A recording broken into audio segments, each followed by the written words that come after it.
In 2012, two families left the city along with the conveniences of modern American living.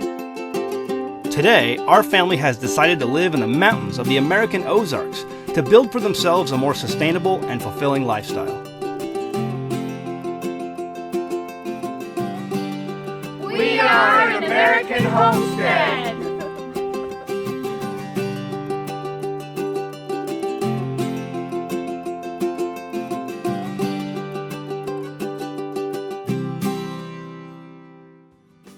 This week on An American Homestead, Children of the Homestead.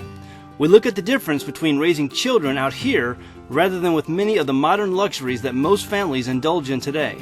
Plus, the sawmill is running and we are using it to help out a friend this week. Thanks for watching, and be sure to visit us online at anamericanhomestead.com. Hello, welcome to the homestead. Today I'm going to hard boil eggs. If you've seen any of our other videos, you may have seen the one where I tried to hard boil eggs by baking them in a muffin tin in the oven. Someone had suggested that that would be a really excellent way to get the shell off the hard-boiled egg without the white coming with it. If you've ever tried to hard boil farm fresh eggs, you know that it's a little tricky and it's frustrating. So I've been going through a number of different methods to try to hard boil eggs without the white coming off with the shell. Anyway, so through a lot of frustration, I finally found the method that I'm going to show you today, and it's the method I use all the time now. The shell slides right off, not much effort involved, so I'm super excited to share this with you today because when I first discovered it, I was literally doing a little happy dance because I was so excited. So hopefully this works for you and it will take away all the frustration that you're having out of hard boiling eggs. Here I have in my little basket a number of eggs. I think there's 10 of them I'm going to do today. These are not fresh this morning, so I have really tried my hardest to see if I could get my method to work on eggs that were freshly laid like in the last day, but it doesn't work. I've found that in any case, when the egg is fully cooked, if it's freshly laid, if the egg is fully cooked in the middle, so the yolk is fully cooked perfectly, the white is mushy, no matter what you do. If you have not had that experience, I would love to hear about it, but I have tried to hard boil freshly laid eggs and it just doesn't work. All right, so I'm just going to go ahead and put my eggs in my pot. You can see that they're just sitting on the bottom of the pot.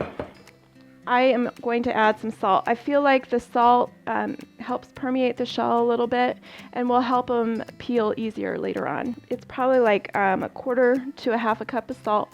I just pour it in on the top. You just want to give the pot a good coat of salt. I just use the cheapo salt, nothing grand or expensive, just the cheapo iodized table salt.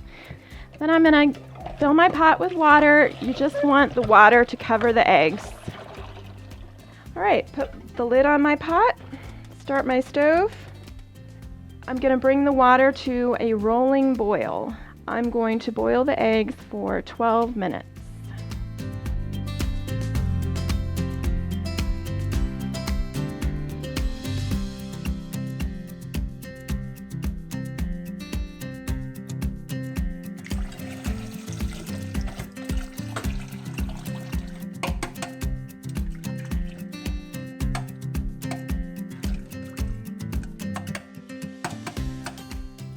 I've drained the boiling water. I've filled my pot with cold water so I can handle the eggs, and I'm taking out each one and breaking the bottom of the shell so that the water permeates between the egg and the shell.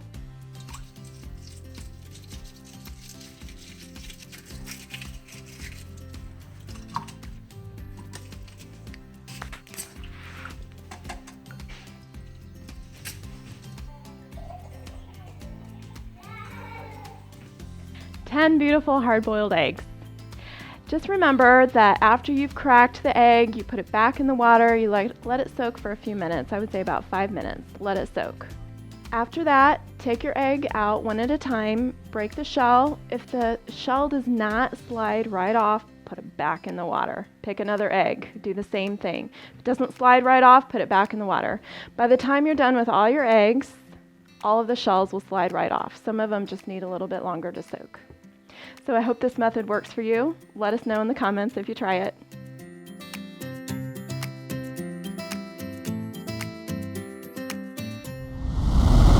Well, what you see here is a trailer that a friend of ours has given us for the time being to go ahead and replace the deck, the deck wood of this trailer here. It's a very stout trailer, very heavy-duty iron.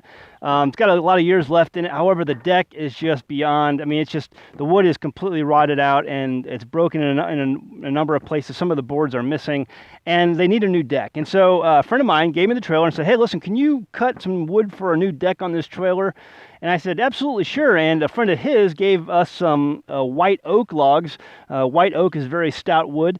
So we can cut up those logs and provide a new deck for this. And so we're going to cut it for about 1.5 inch, 1 3/4 wood. They may do some trimming on it, but we're just going to provide the rough cut lumber for them. And this trailer was sized for 1-inch thick boards. And there are a number of bars on either end, 2 bars on either end that are basically welded in place to fit 1-inch boards on the trailer so that they can stick them in, and then there's a bar over the middle that holds the boards down. The boards originally cut for this deck were about 16 foot in length, and then that one middle bar laying over the top of the middle of the trailer to hold them in place, and these ends, being 1 inch. And so what they're going to do is they're going to break the welds, put in larger wood, the wood that we cut, and re-weld them so that they fit the thicker boards. They think the thicker boards obviously will last longer and just give it a more stout deck. Even though there's these middle bars in here that are really heavy duty to hold the boards, they want some thicker wood. And so we're going to do that. We're going to go ahead and recut some lumber for them, some white oak decking boards for this trailer, and then we're just going to strap them down to the middle of the trailer, and then they're going to take them away, redo the welds on either end, and fit the new boards for the new deck. And so that's going to be our first task of working our mill to complete this project for a friend of ours. And then maybe when it's all done, we'll show you the trailer some weeks later once they've got everything else finished and it's all resized and everything. But really stout trailer. It's got some life left in it. Just needs some new decking boards, and so that's what we're going to go ahead and do.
So here's the boards stacked up. You can tell some of them are different sizes. We're looking at anywhere from 1 3/4 inch, 1.5 inch or so decking boards. It's all just rough cut lumber. I'm not sure if they're going to plane these down or if they're going to resize them a little bit. They just wanted something in that ballpark, and so that's what we're providing, and they're going to go ahead and make adjustments to make it fit. So there's the rough cut lumber. You know, I'm just new at all this. I'm still learning how to get exact sizes out of our mill. And they know that, and so they're just going to make the adjustments as they go. I told them that I'm probably going to get in the ballpark of 1.5 inches, 1 3/4 inches or thereabouts, and they said that's fine. You know, they'll make all the adjustments on their end when they do the welding and they get everything else, you know, set in place on the deck of the trailer. So there it is. Based on my calculations and measurements, there's enough boards here to go ahead and redeck this trailer. I think it's going to turn out really nice. I'm looking forward to seeing what it looks like when it's all said and done. And we'll try to show you that if we can. So, but there's our first project with our sawmill. Sawmill worked great. Still learning the ins and outs and tweaks on the sawmill, but it's performing really reliably, and really happy with the purchase. We're going to be able to use this for a lot of projects around the homestead, and I was really happy to be able to, you know, use the first project of our sawmill for a friend of ours who needed a new deck for his trailer.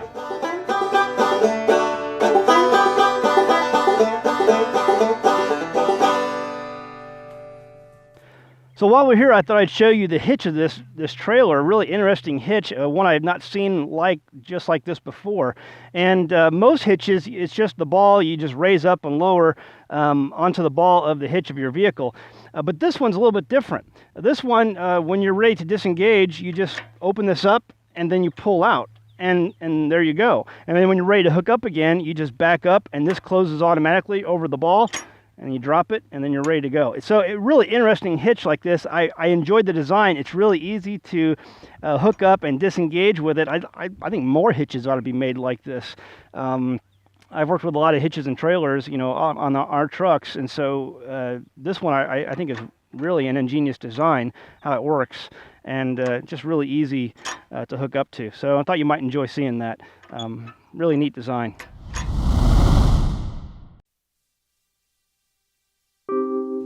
Don't handicap your children by making their lives easy. Robert Heinlein. We think about how we as kids used to run around and we would play, and our parents were not fearful of what might happen to us out on the streets in our neighborhood. We were allowed to ride our bikes. My husband tells stories about how he had his BB guns out on the street, and they, you know, used to shoot each other up with their BB guns.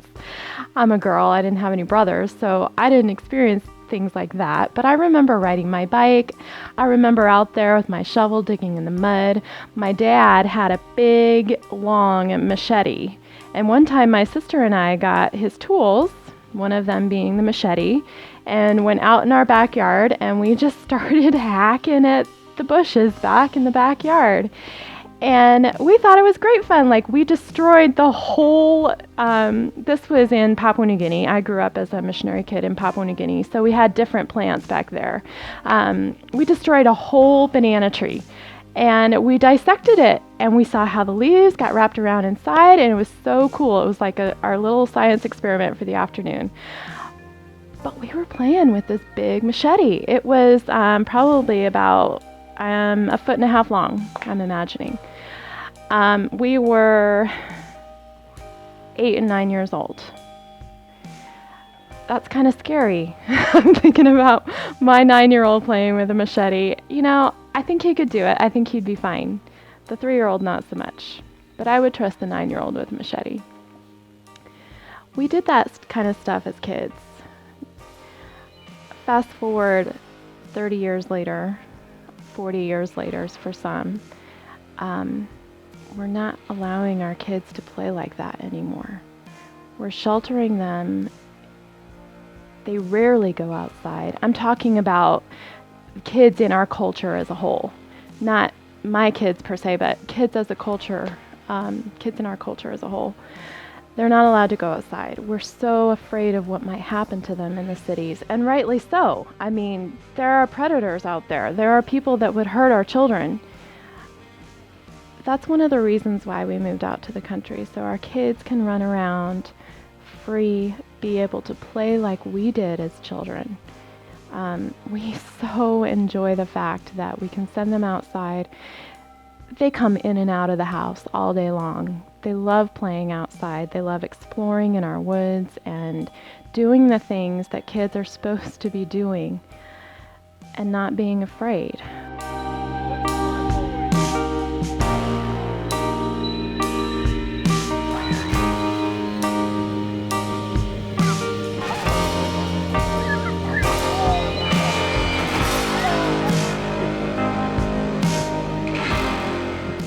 You know, when I think about our youngsters and our specifically our grandchildren growing up out here in the wilderness, what we call the wilderness, out in rural America, you know, it does good things to me. You know, when I was a child, it was certainly a different generation. Grew up in the suburbs of Southern California, but just outside the suburbs, we had the ability to roam up in the Southern California mountains and get out in the what we call the wilderness back then, and play our Army games and do all that kind of stuff. But when I compare now with our children living out here, they can do similar types of things. They play their games and they run around the pond, and they have that same kind of experience that I had growing up, which I think is good for children. Today, children, they go to school, they come home, they watch video games, they watch television, go to bed, turn around, and do the same thing all over again. Now, what kind of life is that for a child? No, you know, it doesn't breed any imagination. Their attention span gets shorter. But I see our kids, you know, they can sit, they read a book, and they don't have the distractions of television, and their attention span is just so much longer when it comes to concentrating and doing their work, schoolwork. So all in all, I think living out here in rural America is just an excellent experience for children as they see the animals around them giving birth and chickens hatching and collecting eggs. It's just a great experience for them.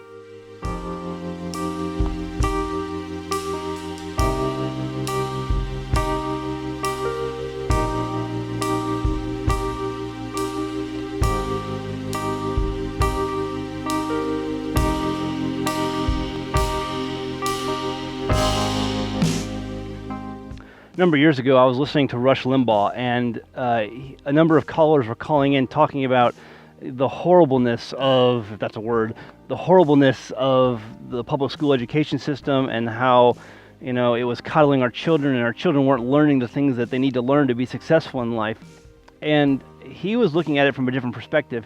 He said, you know what, these kids, the kids that you actually take and mold and give them the attention they need that the public school system or society in general is not giving them, all you're doing is lessening the competition so that they can be successful later in life. You're putting your hand into these kids and you're teaching them the things that they need to know, regardless of if the society in general is teaching them the things they need to know, but you're taking the effort to teach them the things that they really know, and by growing them up in that sort of way, you're lessening their competition so that they have a better chance of being successful in life. And that stayed with me. This was before I was a parent. That stayed with me all these years. So now when we're raising our children to be this certain way, to grow up learning how to deal with adversity and learning how to deal with hard work and seeing the rewards that come from hard work, all we're doing is preparing our children to be more successful in life. Whereas the rest of the world, they're not preparing their kids for that. And I'm lessening the competition that they're going to have to be successful because the other kids will not be able to compete. Does that make sense? I think it does. And by teaching our kids these things, hard work, to being able to overcome the obstacles in life, they're just going to be better off for it and be able to compete with the world around them and be successful.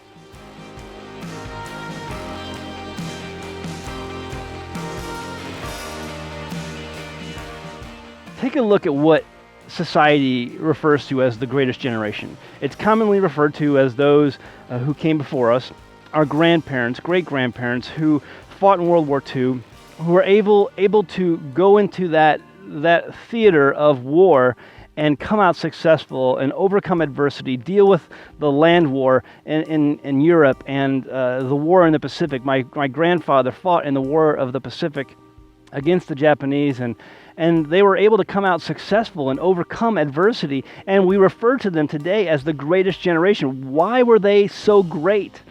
You know, they grew up on farms. They grew up without air conditioning. They grew up without refrigeration. They grew up growing their own food and harvesting their own food. And that adversity in life, that hard work in life prepared them to deal with the hardships that came later on for them to endure and to overcome. That's what made them great. And today, our kids are, all worried about the latest Duke Nukem video game, or they're glued to their cell phones, and they're being coddled in the school system and learning Common Core or whatever that is, and they're not being prepared to be a great generation in the years to come. And so I think part of the benefit of living this lifestyle, an off-grid or homesteading lifestyle, prepares our children to be a great generation. The benefits of this lifestyle will pay off for our kids. It'll pay off for your kids too. And those of us who are choosing to live this life, and others who are just making sure our kids have the fundamentals they need to succeed, we're going to be able to see that, I believe, and they're going to be able to see that and pass that on. It's going to be something that they root also into their children, the benefits of being able to live that way.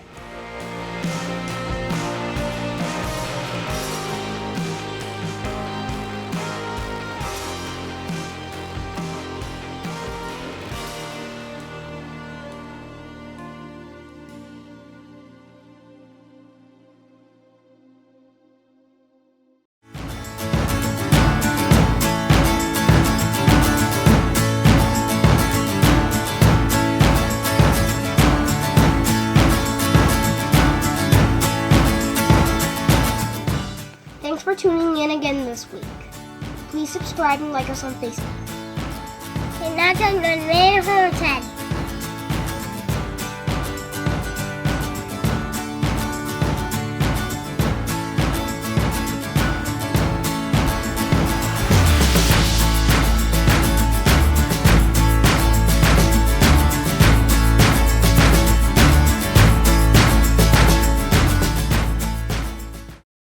And that's An American Homestead. And that's An American Homestead.